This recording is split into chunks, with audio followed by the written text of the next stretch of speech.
Hey guys, welcome to Nat's Culinary. So today I'm going to share my chicken chapli kebab recipe. It's one of my absolute favorites for a reason. It's very tasty and also it's very easy to make. You just have to put all the ingredients together, just combine them all, put it in the fridge for a couple of minutes, then shallow fry. It's that easy. So let's get down to the ingredients. So these Mughal influenced patties are made from about 2 pounds of ground chicken, or essentially any meat that has at least 10% of fat. This meat is to be then mixed into a delicious blend of 1 tablespoon each of ginger and garlic, a cup of cilantro, along with 7 to 8 mint leaves. Some of the other ingredients include red chili flakes, an egg, 3/4 tablespoon of red chili powder, a tablespoon each of coriander and cumin powder, along with half a teaspoon of garam masala and salt to taste. You also need 1 tomato, de-seeded and chopped. And for some heat, 2 green chilies. And butter. 1/4 of an onion to be chopped later. 6 tablespoons of flour, half a teaspoon of black pepper, and some vegetable oil for shallow frying. And finally, 1 lemon. Now that's an optional ingredient. Since all the ingredients essentially need to be chopped, I'm just going to go ahead and use my electric chopper just to make it easy for me.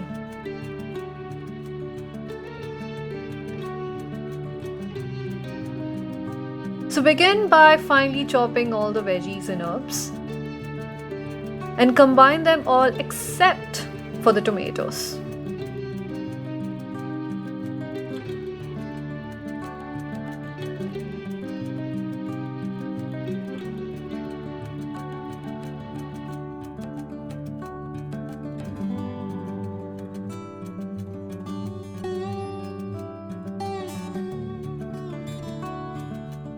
To this veggie herb mixture, drop in an egg,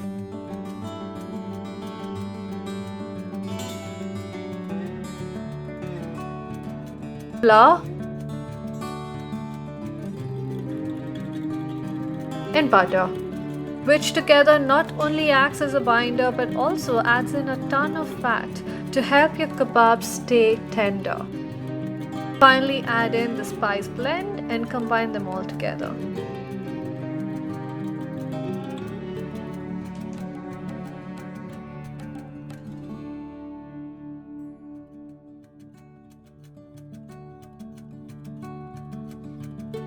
Next, begin by seasoning your ground chicken with some freshly ground black pepper.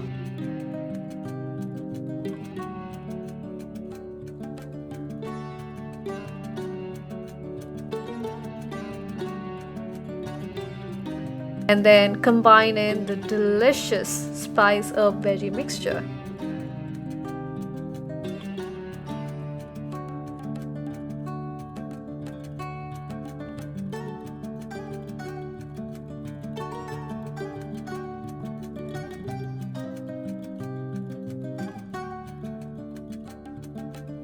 Make sure your ground chicken mixture isn't too watery. If it is, just use a paper towel to dry it out. Now leave the tomatoes out. This will be mixed right at the end just before frying the kebabs, as they can leach water into the mixture. Refrigerate the marinated meat for at least 30 minutes before frying. And that's the absolute secret to not breaking the kebabs while frying. So the meat was resting in the refrigerator for at least 30 minutes, and now we're going to go ahead and combine the chopped tomatoes into this mixture and proceed to shaping the patties.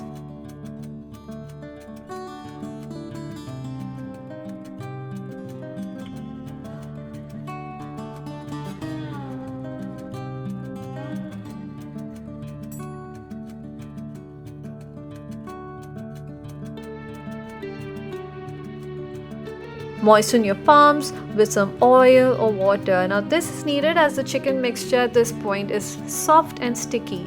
Having wet or oiled palm here really helps shape the patties rather easily.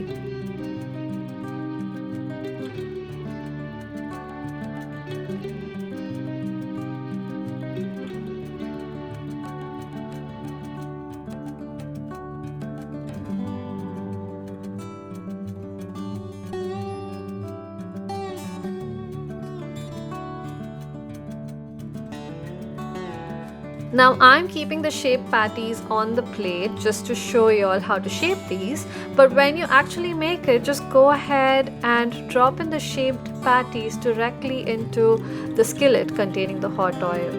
I think it's just less work that way.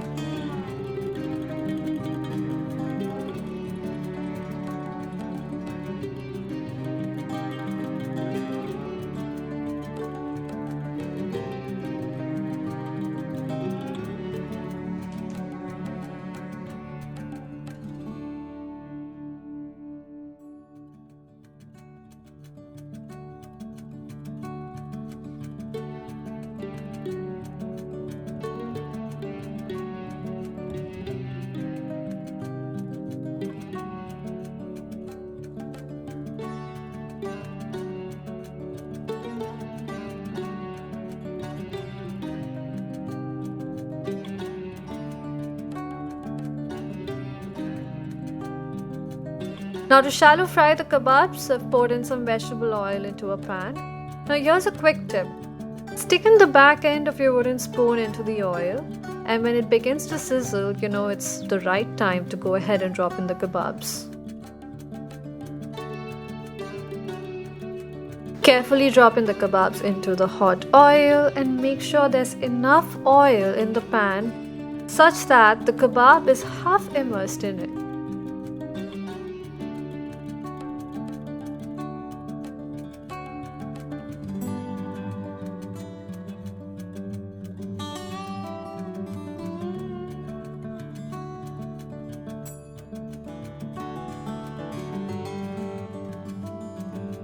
Cook the kebabs on medium heat and make sure not to overcrowd your pan. Cover and cook them such that there's enough gap for vapor to escape.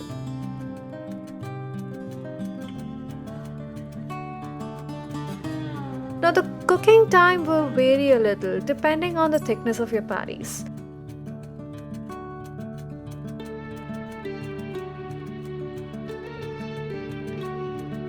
Mostly they need about, say, 5 minutes per side.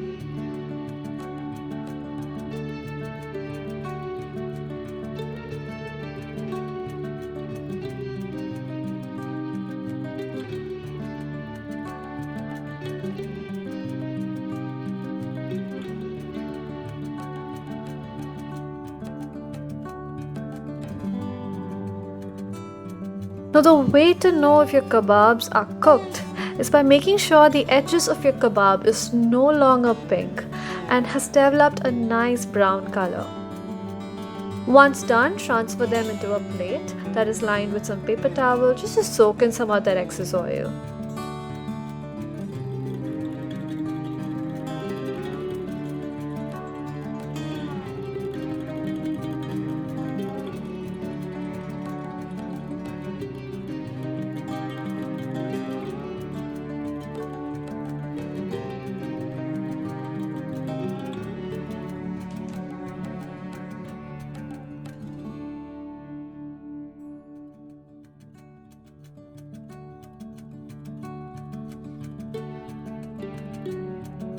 Now remember the lemon that we kept aside, which I mentioned was an optional ingredient.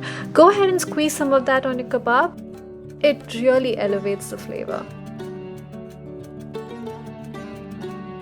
Hey guys, so we're done making the chapli kebab and it looks pretty amazing, if I may say so. So let me try one. Okay, which one do I want? Just take the one that's right up the middle.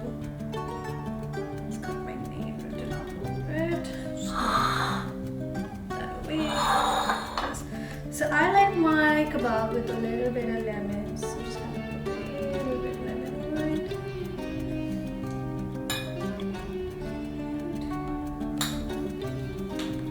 Right at the middle. It's perfectly cooked and juicy. Let me try to come closer to the camera. Can you see it? I don't know if you can. Well, it looks pretty juicy and very well cooked. So let's go ahead and take and it holds together and everything perfectly. It doesn't break apart and it just makes a mess. I'm just gonna spread it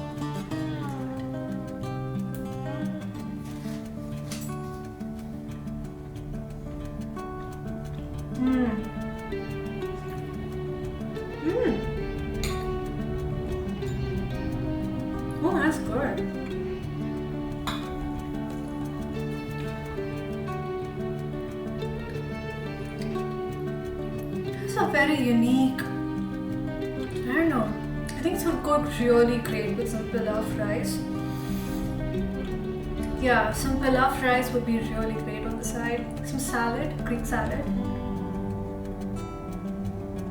Mmm. Can you have a lemon juice? I love lemon juice. It's not the authentic way of eating, but I do enjoy it.